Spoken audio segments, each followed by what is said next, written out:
A lot of my work has been in countries where there's a very challenging political situation, or where there's deep polarization, like Russia, Iran, Afghanistan, Ukraine, and others, and I'll talk about that.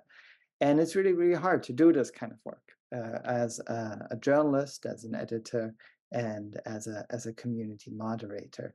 And but there is often in these moments of challenge, you find inspiration, and I wanted to share those with you.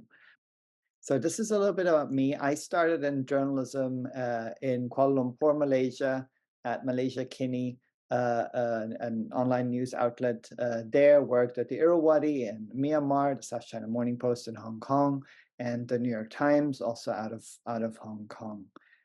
In Europe, worked for some media organization. I'll talk to you about some work that we did there, and then Radio for Europe until earlier this year, and also did some work in environmental journalism, and co-founded a reporting collective that across the world journalists collaborate on environmental issues.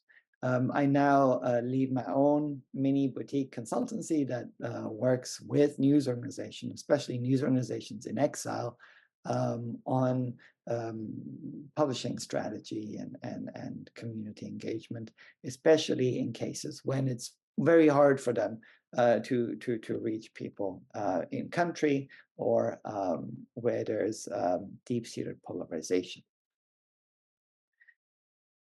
And I'd like to talk about how to create kind spaces in kind of two ways, because it really helps once you separate the two. They're actually always connected. There is no good separation of technical and editorial, but it helps as an exercise, a conceptual exercise, to think about the levers that you have when you create, when you navigate moderation. Technical in the sense of architecture, technical architecture of how the engagement is built. Editorial in the sense of how you speak, how you moderate, how decisions you make in terms of what content is going to be on the platform. We sometimes are able, as journalists, or in other settings, build a platform the way we want it. And being intentional about how we build the platform leads to certain conversations. The way we build platforms lead to the way conversations are then had at the platform. I kind of think of it as like you host a party and you are building the setting of that party. What does a venue look like? And it's really important to think about like how we are going to build it to make sure that we are generating a constructive and kind conversation. And there are a couple of elements there that you can use as levers to build it. User verification, verifying user identities can discourage trolling and enhance accountability. That's one way of addressing it. There are several layers of verification. The real identity of a person, or tying that person to a certain email address that is used, what have you.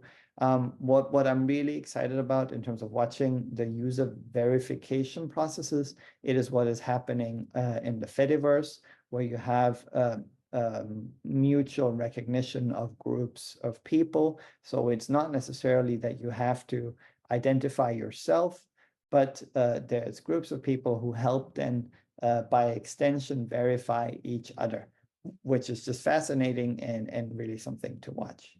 Interaction design is really great, and I'll show you an example there. Is really thinking about how are you designing that experience of someone expressing themselves and others reacting to that, so that the likelihood of this going sour, the likelihood of this becoming, a personal attack, what have you, is diminished, and the likelihood of this being a beneficial, enriching experience is increased.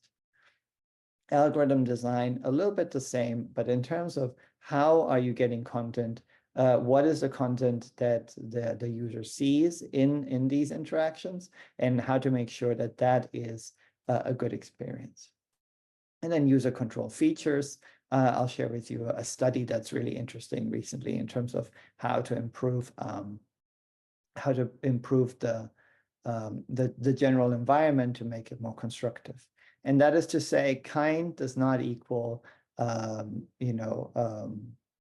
just in up overly just, um, just looking at the positive things in life. It really is also critical. It is critical and it is skeptical, and it's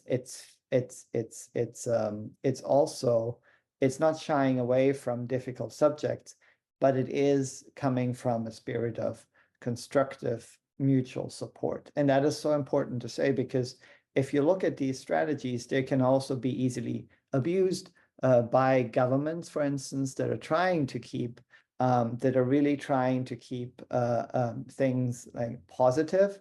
The Chinese government speaks of positive energy, where you really have filtering of people's expression. Instead, what we want to do is really create deeper understanding and brave spaces. Ness, that is such a fantastic way of putting this. Thank you. So at Swiss Info, where I worked a couple of years ago, we worked on, so that is a news organization that serves the world at large, but specifically also all the Swiss living abroad. 11% of the Swiss population lives abroad. And we wanted to create a safe space for them to talk and communicate across the 4 national languages and other languages with each other about shared experiences. We had a couple of alternatives were out there, forums were there, there's commenting sections. When we published articles, we saw people discussing the articles in commenting sections. So we saw an opportunity here to really make that an integral part of the publishing mission and mandate of Swiss Info. And what we really wanted to avoid is become exclusionary and introduce partisanship, political partisanship among those folks. We approached this from a question-led structure. So technically, every thread in this chat, in this interface that we build for communication, always started with a question. So you can't start it with a statement. You started with a question. You start with curiosity. And we led the way with our journalists asking questions every day to the community, and then also allowing the community to ask questions, not only to the journalists, but also to the wider community. And by introducing a way of just starting with curiosity, we're automatically enabling greater empathy and curiosity. So starting with a question was really, really critical. And the other thing that we did is we had only 2 layers of conversation. So there's folks who worked at some social media platforms who really told us a big risk in commenting platforms is if you go rabbit holes in the negative sense of the word, is that if there are attacks, if something escalates, the layers of conversations go deeper and deeper. And there, so we limited it to 2 layers. And our impression was that that really helped people stay focused on the question, because otherwise you'd start a new question. And the other thing we did is we had only 2 reactions, comment and like, so no dislike at the time. We had initial approvals through completely manual filtering.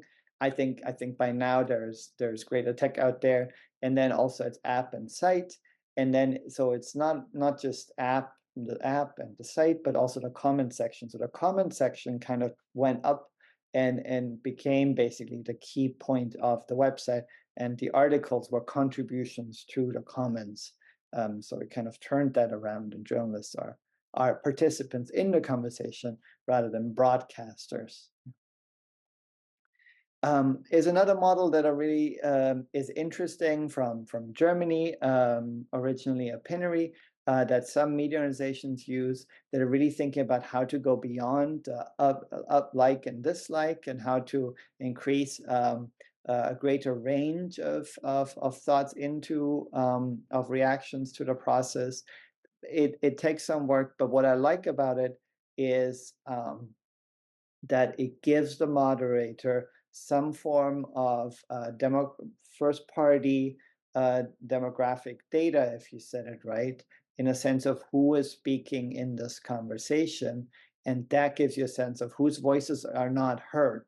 So if you are working on this and you're seeing this is a predominantly, say, a male conversation, how can we bring in other voices? So that's just an example of how you can think about technology also on the back end in terms of how to make sure that you can then make conscious editorial decisions on who to bring in. Can you give some example about two layers of conversation? Yes. So so an example would be, for instance, I'll give you some um,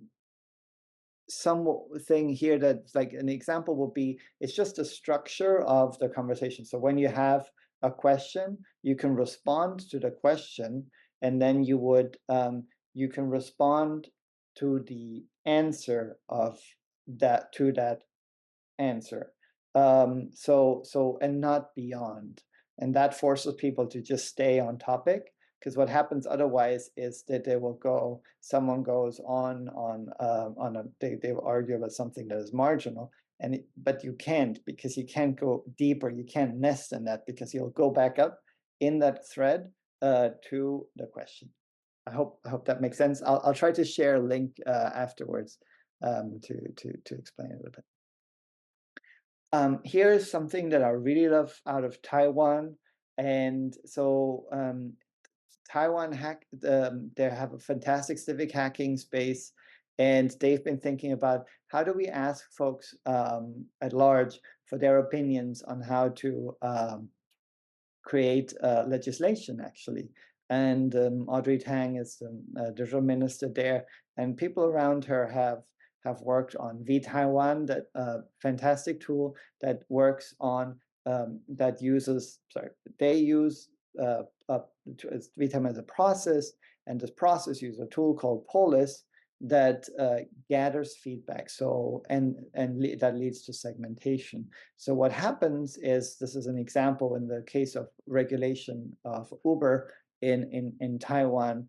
They prepared statements around on this policy, and had people then who participated could say they agree or disagree with these statements. They can also contribute additional statements on this issue that then next participants can also agree or disagree with.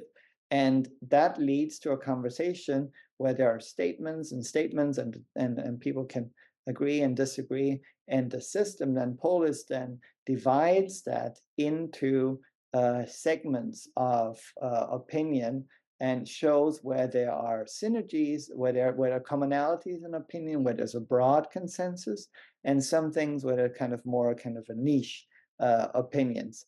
And that is really interesting to see, and I'll show you an example. So in this case, more than 4,000 people participated in this process. That led to an open consultation meeting. Uber agreed to this, and the government then implemented policies for this. So this is a government case, but it could equally work for other cases. So I'll give you an example. That's a process that's running right now in Taiwan, and they're asking a very, very complicated question to the people of Taiwan. What principles should guide AI when handling topics that involve both human rights and local cultural differences, like LGBTQ rights and women's rights? Should AI responses change based on the location and culture in which it's used? That's a fascinating like fascinating questions and really important issues to discuss. And what it looks like in effect is something like this. You see here a segmentation of opinions, and the people who have participated so far in this are kind of three groups of people, and you'll see that the system will then extract key statements that represent the point of view of one of those segments. And that's really, really interesting if you are a community moderator and want to understand kind of where things stand. This is completely free and open source, and I encourage you to try it out, and I'll share a link after this. And I just thought it's fantastic because it also shares the commonalities where people agree on things. So that can also then be a tool editorially to bring people together. Algorithm design, there's this fantastic study that came out earlier this year, what we know about using non-engagement systems in content ranking. And there's a link at the bottom, but I'll also share it in a bit. And one of the insights there that I thought was really interesting is because we also optimized what we did at SwissInfo as well. We ranked by likes and comments, right? Is that you can also rank technically not just in through the engagement, which often can lead to rage baiting and what have you. You can also rank surface content, surface debates through non-engagement signals.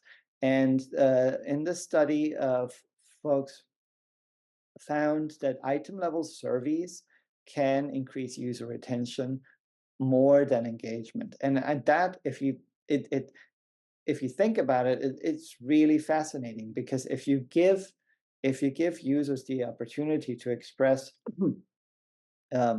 whether this is relevant to them or not constantly, that then can be something that works better than engagement to surface content. And there, if you get it, you can get it wrong, and you can actually further increase polarization, but you can also get it right and really create open spaces. And there is also the other thing they flagged was the potential for generative AI to develop better quality signals and introduce user controls. And I just thought that's really fascinating. And you can see on the technical side, I think a lot of things can be done not necessarily using high-tech tools, but really simple tools. And often it's a little bit going back to creating simple but very, very intentional conversation spaces. And so I wanted to just say, like, often it's actually the Swiss example. It's a very, very simple commenting platform, but there was a need for people to express themselves, and that's because it worked, not because of any kind of high-tech setup. And the intentionality around asking questions and limiting the layers really helps it not go overboard in toxicity. So this is about editorial strategies. And so often we can't build a platform. We don't own the platform. We can't shape what is surfaced, what appears and what disappears on it. And that is something that as a newsroom, it can be really challenging because you feel really powerless. And especially if you're working in situations where it's in countries where the platforms align with autocratic governments' interests and pre-filter or very actively filter certain opinions that are critical or that are suppressed. So for instance, if you work in the LGBTQ rights space in Russia, that'll be very hard for you on the Russian social media platforms, right? Navigating that. But also in some other countries, you have troll farms, troll operations that are government sponsored or oligarch sponsored that attack you on these platforms.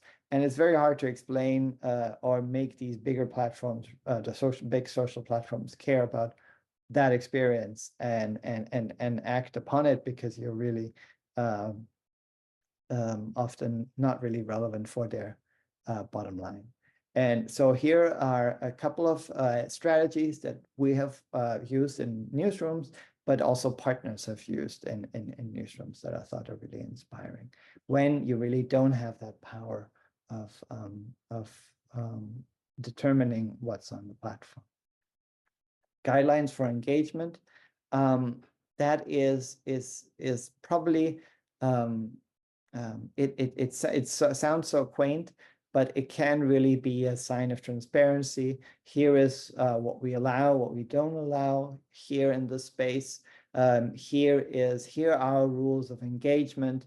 Here is how we choose to interact with you, and that can be really important. We had book with fantastic Radio Free Europe has a fantastic newsroom in Georgia and in the Caucasus. And if you're interested in democracy and press freedom, you should follow Georgian news this week. They had spaces, Facebook groups where they discussed history of Tbilisi, the beautiful capital of this country. And they set rules that were very, very specific on how to navigate and what to allow and what not to. And it really led to a constructive conversation in a very, very difficult political environment about things that are have very, very strong political connotations. And so that's really important. And the second thing is, this is my favorite one, is actually encouraging expertise and experience. Be very intentional about what was this like to ask people, what was this like for you? What was your experience on this? And not necessarily what do you think about. We often we do opinion baiting, because you get an immediate response and people want to express their opinions, and that's very legitimate. But the deeper insights are often rooted in experience, and getting people to share those experiences will allow others to share their experiences, and it snowballs into greater empathy. And so that's really a fantastic aspect there. Start by listening. User determine the conversation, and we participate without control. That can be really important sometimes, not in a sense that we say we have our rules, we live by them, we live by example, but sometimes in other platforms you cannot control. So you just navigate that also and internally with your team, right? And then community calls and in-person meetings to build trust. In the journalism space, probably many people know Harkin. They have been really leading the conversation on this by shifting the model of journalism from newsroom, from kind of government authority powered approach to a public powered approach, to really have the reporting be informed by people's questions. And so by questions, so what can we investigate for you? What can we do for you? And having this kind of framing actually is so useful also for moderation, because it becomes a conversation where the journalists are service providers to the community rather than broadcasters to the community from above, but really trying to help everyone figure things out. And if questions come up, we answer the questions, and we serve to allow greater clarity. This is the view on the left, really, of how journalists view themselves traditionally, including myself. When I started out, we're gatekeepers, we're authorities on a certain subject, we're responsible for everything here, and we work for the public, and it's a public service role. And what the folks at Harkin suggest, that we're really connectors and synthesizers of experiences and expertise, bringing everything together, and we work with the public rather than for the public. And that, when you think about that, that really informs editorially, changes everything, how you publish. We've worked with Trusting News, is a fantastic organization based in the US. that worked with various newsrooms on building trust in the work that they do. And one of the things they did here is they allowed, so they work with various newsrooms. I'll show you some examples. Just here's an example of when this local media organization, WCPO, invited community members to attend their morning news meeting. And I just love the idea because people had no idea how how news is made, or who makes these decisions on what gets published and what doesn't get published. And it's often a group of humans making these decisions. And these were two of the reactions of folks who participate in this. It surprised me how few people were there. And trust is one of the things you really have to earn. And I thought those are really two good statements, because if everyone who works in community moderation has a similar experience where folks come to this and they don't know who makes this decision, when who gets to speak, who doesn't get to speak, and showing that, articulating that decision making is really, really valuable. I'm gonna go a little bit further. They have some great they have some great recommendations on how to build trust with your communities, and I can share the link later, but you'll also find it here. And I want to share an example that we did working remotely with them in Siberia. Radio Free Europe is banned in Russia. It's an illegal. It's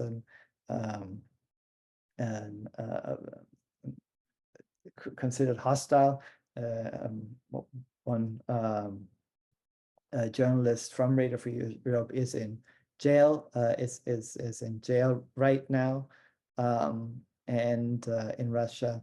So it's very hard to declare. How do you tell Russians that you are trying to work with them and serve them, be of use to them, rather than being kind of this foreign outside entity? And maybe I can share. It's going to take too long, this one, but maybe I can share it later. But what it's coming from is really articulating the intentionality of what you're trying to do, and also sharing your own experience and expertise, and how that motivates you to thank you, Ines, to inform, and what motivates you to take on this role as a key community voice. A couple of quotes here. When I choose a topic as a journalist, I ask myself, could this have happened to me? And so these are really motivations. And I think there's a lot of inspiration there that could be useful for other folks who are working in the community moderation space, to actually talk about your work and explain why you are motivated to do this. In Hungary, another element where we talk to people and we ask them, what do you care about? What are your biggest concerns? And then turn that into an editorial strategy. Tortoise is a fantastic news team in the UK. They do these great think-ins where they invite the community to brainstorm together on Zoom calls like this one. And it's just fantastic, and I encourage you to join one of them if you can. You need to be a subscriber, so they do need to monetize. But it's an interesting concept, and it's just fantastic. I was on a couple of them, and they're very constructive. The organization doesn't exist anymore, but they had a fantastic concept. The correspondent, they still exist in Dutch, but not in English, of having conversation editors that are actively facilitating a conversation amongst members of the community. And Nabila was one of them and did a fantastic job, and we'll share that later. So this overall, these are the examples in terms of technical levers that you have, and a couple of editorial levers that you have. And I hope that is, oops, some typo, sorry. Reading recommendation, How Journalists Engage by Sue Robinson is fantastic. Just to say, if you want to get in touch, here's my email. I write a newsletter monthly about these issues if you're interested.